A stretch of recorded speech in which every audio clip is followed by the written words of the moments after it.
present-day Lumbini, Nepal, in 563 BC, Siddhartha Gautama, also known as Buddha, was born.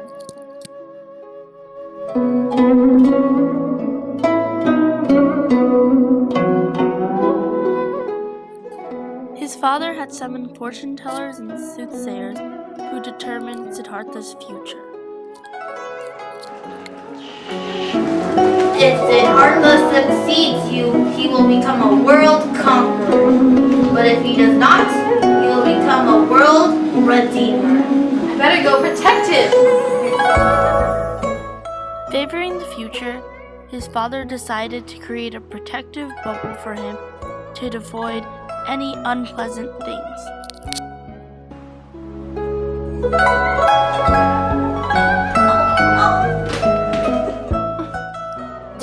Years later, Siddhartha Gautama was a warrior prince within the Brahmin lineage in present-day Lumbini, Nepal. He was constantly sheltered from suffering and old age until he decided to venture out into the real world.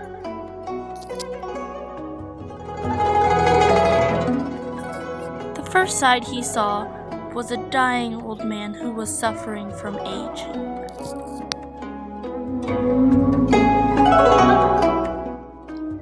The next sight he saw was a diseased man who was in pain.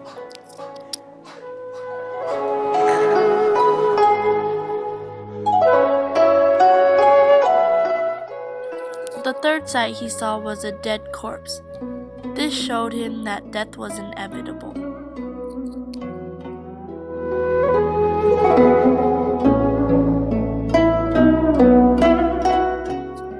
The fourth sight was a monk who had devoted himself to find the cause of human suffering.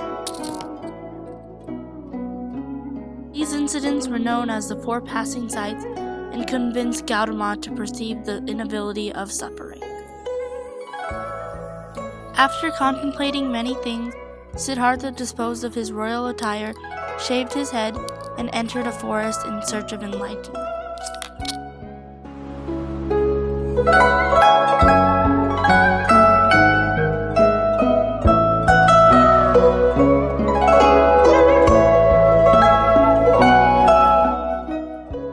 He first sought out two Hindu masters to teach them about their traditions.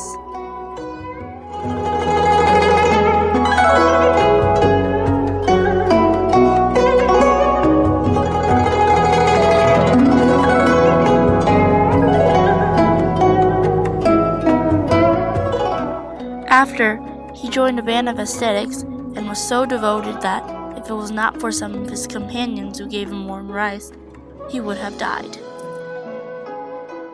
From this, he learned the fertility of asceticism and also inspired him into his next method of reaching enlightenment, called the middle way. He sat by a bo tree and decided to meditate until he found enlightenment. Suddenly, Mara, the evil one, tried to tempt Siddhartha.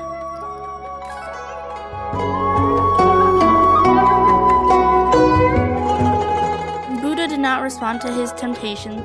He began getting frustrated and walked away. He resorted to throwing flaming rocks at Siddhartha. However, when they hit his field of concentration, the rocks simply turned into blossom petals. Mara began to question Gautama. How do you expect people to understand and accept enlightenment? Again, Siddhartha Gautama triumphed over her questions and temptations. Finally, he reached enlightenment, and reaching down to touch the ground, he said, I bear you witness. Mara soon vanished after that. The turning point was over. The bo tree blossomed with red blossoms and the sky glittered, as if his mind had pierced the world's bubble. The Great Awakening had finally arrived and Siddhartha Gautama was gone. He was now replaced with Buddha. Buddha found patronage in the ruler of Magadha. It was Emperor Bimbisara.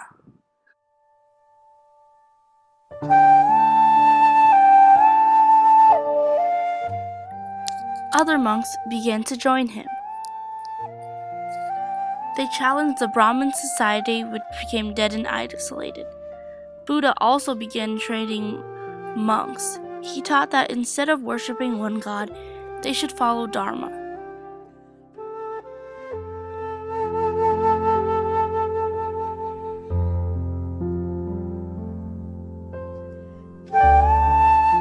At the age of 80 in 483 BC, Buddha died after eating poisonous mushrooms that were accidentally placed in his dish.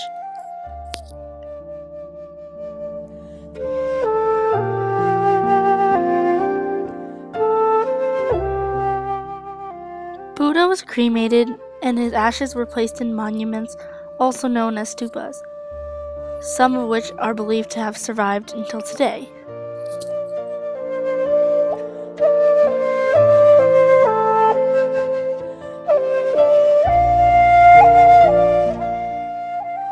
Even though Buddha passed away many centuries ago, his legacy still carries within his followers. Until this day, he continues to live within his worshippers.